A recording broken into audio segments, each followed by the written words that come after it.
メリカ最古のバイクブランドインディアンモーターサイクル、日本で一番新しくて詳しい情報をお届けしておりますインディアンモーターサイクルマニア V 型エンジン大好き西尾です。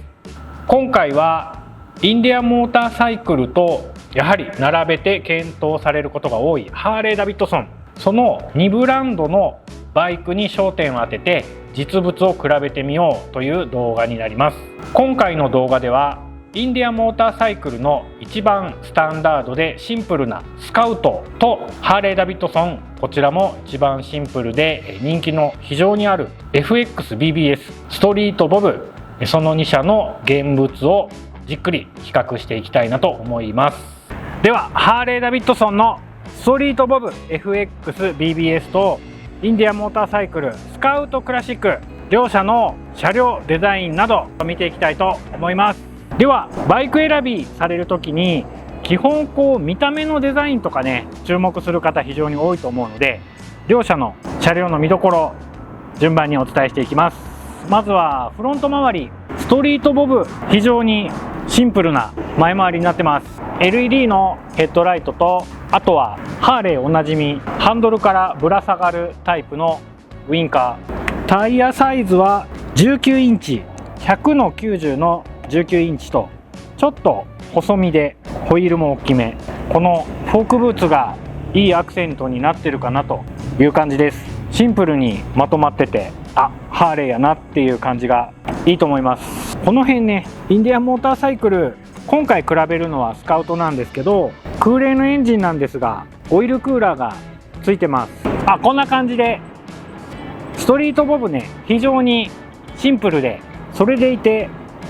アメリカンバイクらしい雰囲気非常に出してるんじゃないかなと感じました。では同じところ今度はスカウトクラシック見ていきたいと思います。ではこちらインディアンスカウトクラシック、ヘッドライトは同じく LED で、ウインカーがこちらは LED になってます。そしてタイヤサイズ結構違うんで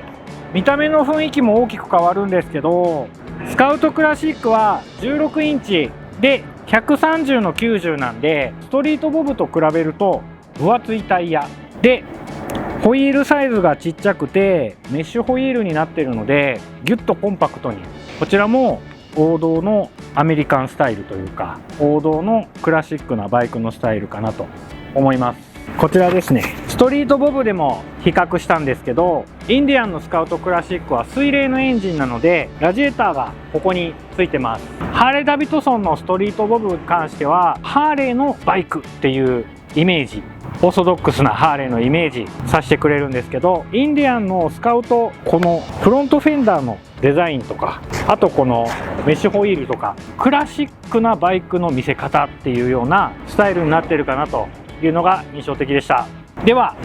続いてバイク横から見たところ見どころを比較していきたいと思います。まずね、目を引くこのタンクね、ストリートボブ年式によってね新しくなるほどちょっと目を引くようなカラーリングとロゴ、なんかアメリカンっていう感じで非常にいいと思います。エンジンはミルウォーキー8114キュービックインチ空冷のエンジンになってます。このエアクリーナーも社外品っぽくなってておしゃれ。ハーレーのエンジンでいくとこのね見せ方ですよね。やっぱり空冷エンジンなのでこのフィンが均等に並んでるところも非常に絵になるんですけど、やっぱここのねプッシュロッドね、ストリートボブは全体的に真っ黒に仕立ててあるので、特にこのメッキのシルバーとフィンのシルバーとプッシュロッドのシルバーアクセントになっててかっこいいと思います。あとサスペンション、ソフテイルっていうシリーズなので外からは見えないところにサスペンションがついてるっていうのもハーレーダビッドソン非常にデザインのポイントかなという感じで、このね頭からお尻まで一直線に来てる三角形のフレーム形状いいと思います。今回この題材になってるモデル24年までモデルはこの形です。マフラーが2本だしで、25年モデルからはマイナーチェンジが入ってマフラーが2in1になったりとかいう変更があるようです。ではバイク横から見たところ、インディアンスカウトクラシックお伝えしていきます。こちらスカウトクラシック、別の動画でスカウトシリーズのデザインとかをね深掘りしたもの概要欄に貼ってるのでぜひ見ていただきたいんですけど、フロントフェンダーとフレームの関係性とか、あとこのタンクの微妙にストレッチが効いた形とか、このフレームが見えるデザインになっているところとか、1920年に発売になったインディアンのスカウトのデザイン非常にリスペクトして見せる美しいフレームというような仕上がりになってます。ストリートボブのソフテイル、この後ろ回りが特にねかっこいいんですけど、この辺のフロントからタンクに来てるフレームが全然見えないようになってるというか、その辺の作りの違いっていうのにも注目してもらうと、ハーレー・ダビッドソンとインディアンのものづくり、考え方が見えてくるんじゃないかなと思います。そしてエンジン、こちらインディアンの新型水冷エンジンスピードプラス 1250cc、 水冷のエンジンなんで造形非常にシンプルでまとまってあるんですけど、このエンジン一番最初出た時にカタログとかで見たら非常になんかチープに見えたんですけど、ここがねプラスチックカバーがはまってるんちゃうかと思って原車が来てびっくりしたのは、これねエンジンのヘッドちゃんと金属なんで、ここの質感はねほんまに実物見てもらったらすごいこだわり感じてかっこいいと思います。そしてエンジン周りブラックアウトされてるんですけど、エンジンのヘッドからこの 2-in-1 の太めのマフラー、クロームメッキとブラックのコントラスト、非常に綺麗に美しく見せる工夫がされているかなというふうに感じました。では私西尾的に結構重要視している、またがった時に自分から見えるバイクの景色、コックピット周辺を見ていきます。ストリートボブメーターね、このハンドルポストのところにまとめてあって非常にシンプルです。これいいと思う。ハンドルはちょっとワイドな立ち上がったエイプバー、このねハンドルもハンドルポストも粉体塗装になっててカスタム感が出てるというかワイルドな印象です。スイッチボックス関係ね、ミラー、スイッチボックス、ウインカー、グリップ、この辺りの関係性はもうハーレーの変わらないシンプルさというかいいんじゃないでしょうか。これがねシンプルでいいと思います。あとはタンク真ん中にキャップがついてるんですけど、ここねまた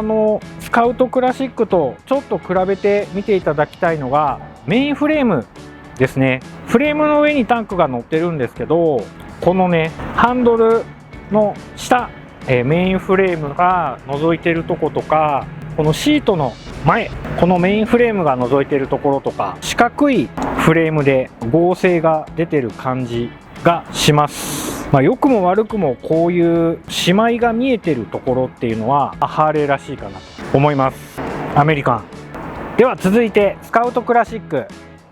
またがった時に見えるコックピット周辺見ていきたいと思います。まずメーター、スカウトシリーズはグレードによってこのデジタルアナログメーターかフル液晶のメーターか選べるようになってるんですけど、バイクらしい位置にバイクらしくシンプルにメーターがついてます。そしてちょっと手前に来た若干幅広なクラシックタイプのハンドル、スイッチボックス、グリップ、この辺の関係性も特にねこの右側スロットルバイワイヤーになってるんで、ここのねスロットルのセンサー入ってるところとスイッチボックスうまくサイズ感まとめてあるので、これはなかなか個人的にいいなと思いました。あとクルーズコントロールついてます。左側あると便利。タンク周辺、スカウトのタンクね上から見るとここがカクッとなってるんですけど、一番注目してほしいのはこのタンクが前が角張って後ろがこうキュッと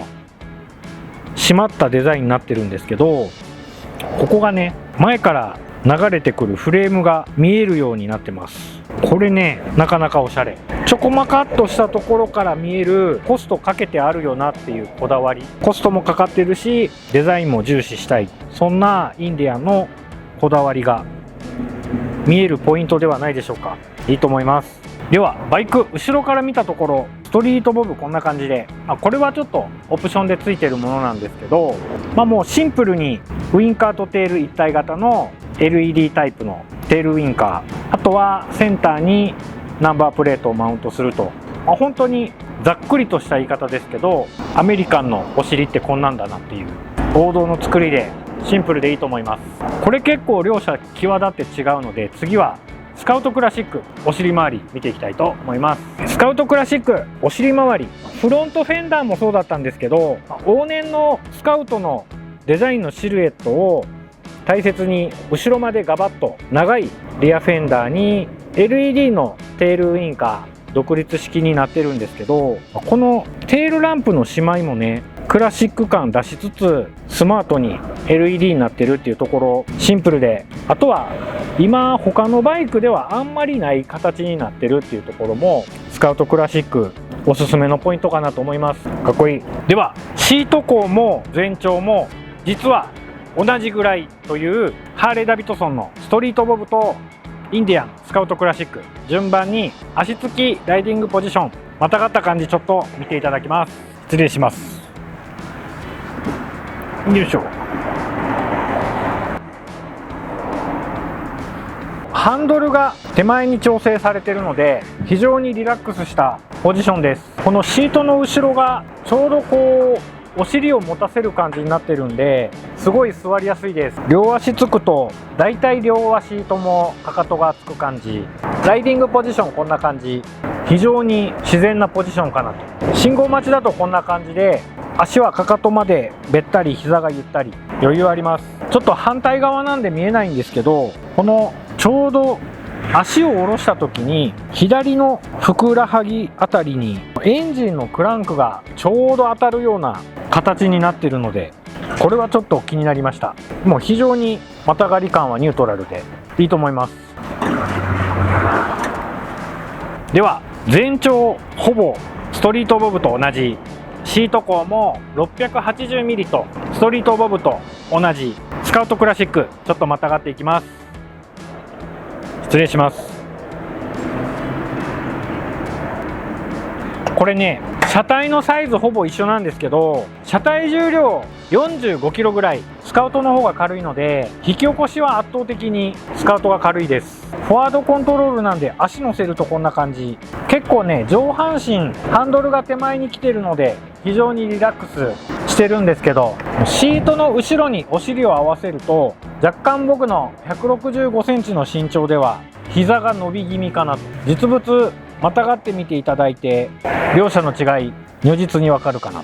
というところです。両足つくとこんな感じ、両足べったり。信号待ちだとこんな感じで足つき不安なく、軽いな、軽くていいと思います。ではバイク選びの時に気になる方も多いと思います。エンジンのサウンドチェック、まずはストリートボブからエンジンかけていきます。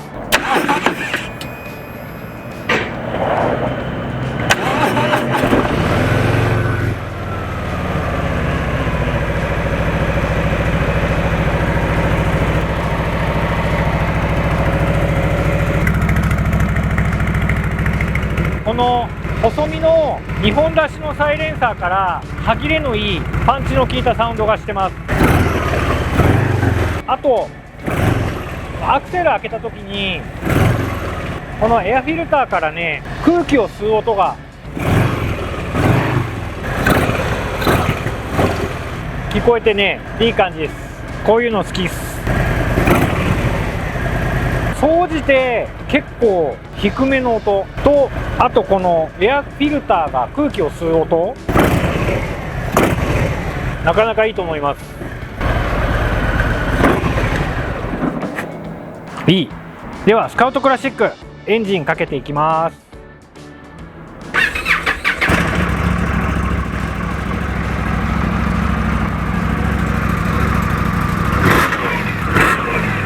空冷のエンジンと水冷のエンジンっていうので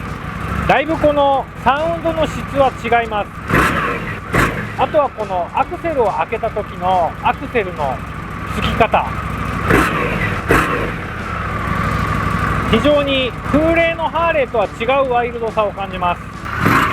あとこの見てわかる通りめっちゃぶっとい1本出しのマフラーになってるので、ここから出てる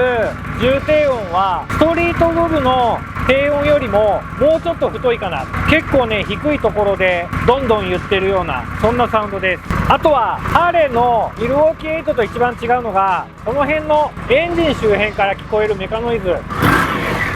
乾いたガラガラっていうようなメカノイズが聞こえるんですけど、非常にワイルドな印象です。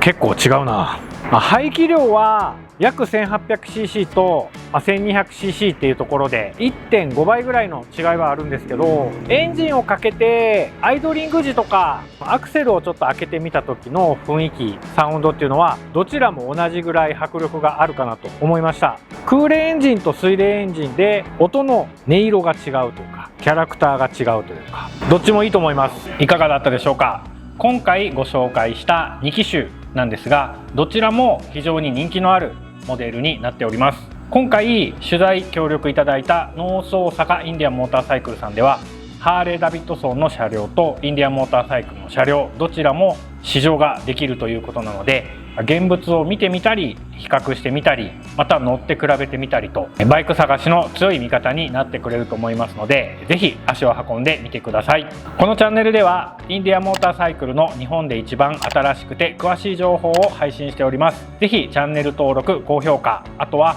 こんなトピックを取り扱ってほしいなどあればぜひコメント欄で教えてください。ではまた次の動画でお会いしましょう。